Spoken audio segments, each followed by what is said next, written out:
watch your parents have कभी देखी है 2 crore in cash. तरीके से कुछ चीजों को कहा गया है, प्रेजेंट किया गया है, ऐसा मुझे भी पता चला है, जो बिल्कुल गलत है। फ्रीडम ऑफ स्पीच सभी को है, लेकिन हमारी फ्रीडम वहाँ समाप्त हो जाती है जब हम किसी और के फ्रीडम पर इंक्रोच करते हैं। नमस्कार। आजकल YouTube पे एक शो बहुत चर्चा में है और वो शो चर्चा में जो है किसी अच्छाई को लेकर नहीं बल्कि इस बात को लेकर कि उस शो में इस तरह से जो अभद्र भाषा का उपयोग होता है और जिस तरह की गालियों का उपयोग होता है। अभी हाल ही में एक फेमस यूट्यूबर थे रणवीर अलाहाबादिया, एक फेमस पॉडकास्टर है, उन्होंने इस तरह की टिप्पणी करी है शो में कि वो उसकी बहुत ही भर्त्सना हो रही है। हमारे साथ पुलिस महासंघ से एसीपी वेदभूषण जी हैं, उनसे जानते हैं इसके बारे में। और जी सर, आप क्या कहना चाहते हैं? देखिए, इस सोशल मीडिया पर आप कुछ भी कहें, आप अपनी पॉपुलैरिटी के लिए, आप किसी फील्ड के अंदर आपकी एक्सपर्टाइज है, आप बड़े हीरो हैं, आप मॉडल हैं, आप फिल्म इंडस्ट्री में हैं, आप कॉमेडी करते हैं या किसी भी फील्ड में आप जाते हैं, तो हर चीज़ की एक सीमा होती है। और हमारा हिंदू समाज है, बल्कि हिंदू क्या वेस्टर्न कंट्रीज़ के अंदर भी जिस तरह की भाषा का रणवीर अलाहाबादिया या उनके तमाम साथियों ने, इवन लड़की जो उनकी कोलीग्स हैं, उन्होंने जो बातें की हैं, वो सबके लिए एक शर्म की बात है। इतना खुलापन ना तो इंडिया के अंदर बल्कि यूरोप में भी अच्छा नहीं माना जाता। अपने माता पिता के बारे में अश्लील बात करना, अपनी बहन के बारे में इस तरह की बात करना, वो तमाम चीज़ें बहुत ही अशोभनीय है। इसीलिए रणवीर अलाहाबादिया एंड कंपनी, मैं एंड कंपनी इसलिए बोल रहा हूँ क्योंकि अब वो एक बदनामी की तरफ जा रहे हैं। जो उन्होंने लाखों करोड़ों आदमियों की प्रसिद्धि प्राप्त की थी, वो अब जीरो से माइनस की तरफ जा रही है। अब उनके खिलाफ सुप्रीम कोर्ट में आज मामला विचाराधीन है। सुप्रीम कोर्ट ने यहाँ तक कह दिया है कि इस केस को आम केस की तरह लाया जाए, ना कि प्रायोरिटी पर हम इसको सुनेंगे। तो कोर्ट भी एक तरह से उन्होंने डिसेंट जाहिर किया है, अपनी अनिच्छा जताई है कि जो कुछ भी है हम रूटीन में सुनेंगे, अलाहाबादिया को हम प्रायोरिटी पर नहीं सुन सकते। इसी तरह से जो उनको एक ख्याति प्राप्ति मिली, जो उनके चाहने वाले, उनके फॉलोअर्स थे, इवन गवर्नमेंट ने उनको रिकॉग्नाइज किया, उनको अवार्ड दिया। बल्कि मेरा तो यहाँ तक कहना है कि इस तरह के अवार्ड उनसे वापस लिए जाएं, उनके तमाम यूट्यूब्स और तमाम सिस्टम को ब्लॉक कर दिया जाए। जिस तरह की वो उन्होंने अपशब्द बोले हैं, और वो अकेले ऐसे नहीं हैं। आपने राखी सावंत के देखे किस तरह से वीडियोस वो अश्लीलता से भरे हुए होते हैं। आज सोशल मीडिया का टाइम है, आप देखिए छोटे छोटे बच्चे उनको देख रहे हैं। छोटे 6 साल का बच्चा मोबाइल से खेलने लगता है और उसकी ज़रूरत बन गई है, क्योंकि स्टडी आजकल ऑनलाइन है, तमाम क्लासेज ऑनलाइन है। आपने कोविड में देखा कि पूरा दुनिया ऑनलाइन आ चुकी थी। कोर्ट से लेके तमाम जो इंडस्ट्रीज है, सोशल मीडिया है, फिल्म है, सब ऑनलाइन आ चुकी, OTT प्लेटफॉर्म है। यदि इस तरह की अश्लीलता इस समाज के अंदर फैलाएंगे तो कहीं ना कहीं तो एक लाइन ड्रॉ करनी होगी कि इससे आगे गलत है, इतना तक चल सकता है समाज के अंदर, इससे ज़्यादा एक्सेप्टेबल नहीं है। इसलिए मुंबई पुलिस ने और आसाम पुलिस ने उनके खिलाफ 2 FIR दर्ज हुई हैं। उसमें तमाम वो सेक्शंस लगाई गई हैं, इंडिसेंट रिप्रेजेंटेशन ऑफ वुमेन, महिलाओं के बारे में जिस तरह से बातें की गई हैं। अक्षय कुमार जैसे बड़े हीरो जिनका उन्होंने इंटरव्यू लिया, उनको इतना तक शर्म नहीं आई कि इतनी बड़ी सेलिब्रिटी का मैं इंटरव्यू कर रहा हूं, और उन्होंने इतने गंदा सवाल पूछा कि क्या आपने कभी किसी को पेला है।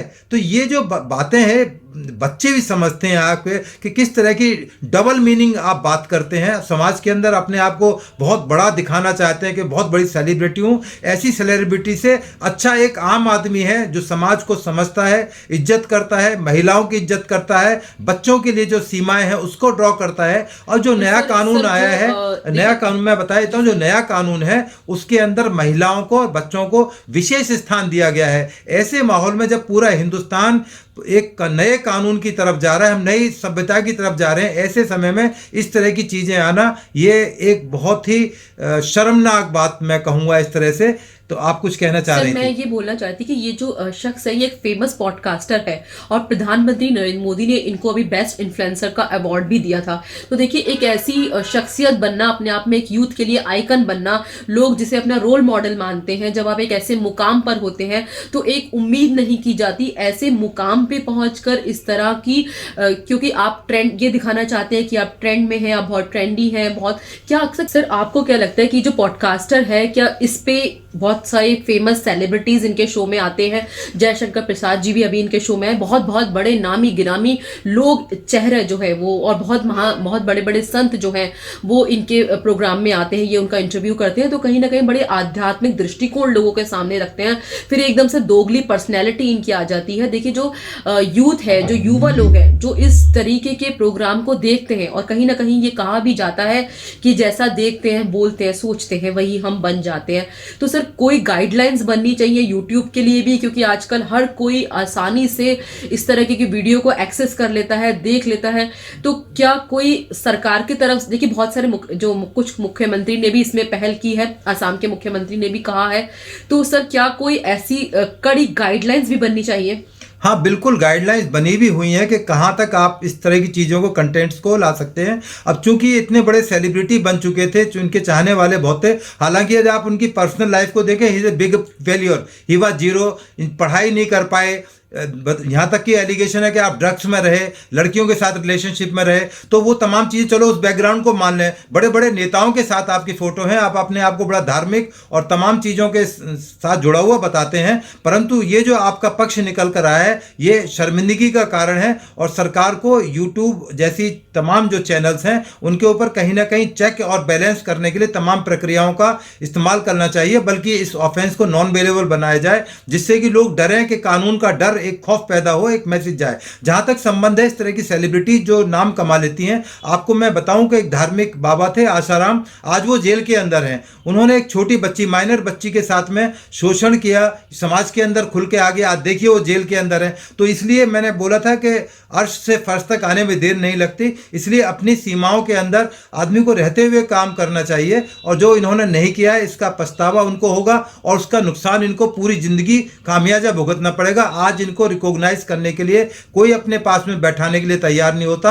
हालांकि यूट्यूब पर इसके अलावा भी बहुत सारे लोगों ने इतनी गंदी और शर्मनाक बातें हैं कि जो देख के, सोच के भी लगता है कि किस तरह के सोशल मीडिया के अंदर आज हम लोग जी रहे हैं। परंतु इस पर कहीं ना कहीं एक अंकुश लगाना ही होगा, अन्यथा समाज किस तरफ जाएगा, छोटे छोटे बच्चों पर क्या उसका असर होगा। और वो दिख भी रहा है कि छोटे बच्चे आज जिस तरह की चीज़ों के अंदर इन्वॉल्व हो रहे हैं, तो कहीं ना कहीं सोशल मीडिया जरूर उनको लाइफ को इन्फ्लुएंस करती है।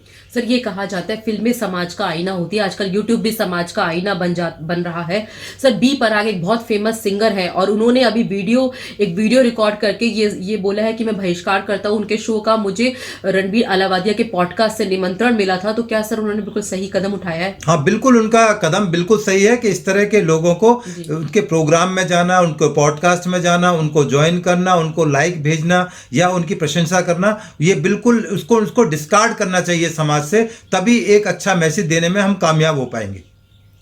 सर बहुत अच्छा लगा आज आपसे बात करके, बहुत अच्छी जानकारी आज आपने दी। देखिए सजग होना चाहिए हम सबको, क्योंकि ये जो सवाल है ये सिर्फ किसी एक व्यक्ति विशेष तक का नहीं है। यूट्यूब पे पूरी जो बच्चे हैं, स्टूडेंट हैं, आजकल बहुत आसानी से सबके पास मोबाइल अवेलेबल होता है। स्कूल की पढ़ाई जो है, कभी पॉल्यूशन की वजह से या कभी कोविड की वजह से बच्चों को अमूमन फ़ोन पर ही अपनी पढ़ाई करनी पड़ती है। स्कूल अक्सर कभी कभी बंद भी हो जाते हैं। तो सर फ़ोन का जो उपयोग है बच्चों के लिए भी, क्या किस तरह से आजकल बहुत ज़्यादा बच्चे फोन का उपयोग कर रहे हैं, ऐसी सख्त गाइडलाइन क्या कोई सरकार को भी बनाने की जरूरत है, या जो इस तरीके के जो यूट्यूबर्स हैं वो बाज कैसे आएंगे? सर देखिए, यदि आप YouTube पर कोई भी चीज़ लोड करते हैं तो वो पहले पूछता है कि क्या ये कंटेंट्स छोटे बच्चों के लिए है या आम आदमी के लिए है। अब ये इंडिविजुअल को डिसाइड करना है, क्योंकि YouTube इतना बड़ा एक प्लेटफॉर्म बन चुका है कि पूरी दुनिया से उसमें चीज़ें लोड कर रहे हैं, अपने अपने चैनल्स बना सकते हैं। मैं और आप भी अपना चैनल उसमें बना सकते हैं, परंतु उसका मतलब ये नहीं कि आप किसी सिस्टम को मिसयूज़ करेंगे। सरकार को भी इस बारे में सजग रहनी होगी, और कई बार YouTube से भी गाइडलाइंस आती हैं, YouTube इवन ब्लॉक कर देती है। तो अब उनको इस चीज़ का खामियाजा रणवीर एंड कंपनी को उठाना होगा। इवन शर्म की बात यह कि एक लड़की पूनम, जो जिसका नाम बताया जा रहा है कि जिस तरह से उसने एक सेक्स के बारे में गंदी बातें बोली अपने परिवार के, माता पिता, अपने भाई बहन के बारे में, जो बड़ा एक सामाजिक के लिए एक बहुत बड़ा कलंक है, एक बहुत बड़ा धब्बा है। लड़की से ऐसी उम्मीद नहीं की जा सकती। लड़के तो माना जा सकता है कि इस तरह की उल्टी सीधी बात कर सकते हैं, पर एक लड़की से हिंदू समाज में उम्मीद नहीं हो सकता कि इस तरह के शब्दों का अपने परिवार के रिलेशंस के बारे में वो जग जाहिर इन बातों को करे। तो कहीं ना कहीं कोई सीमा रेखा खींचनी ही होगी। सर इनके जो व्यूअर्स हैं, इस तरह के जो शो आते हैं, इनके जो व्यूअर्स हैं वो ज़्यादातर टीनेजर हैं।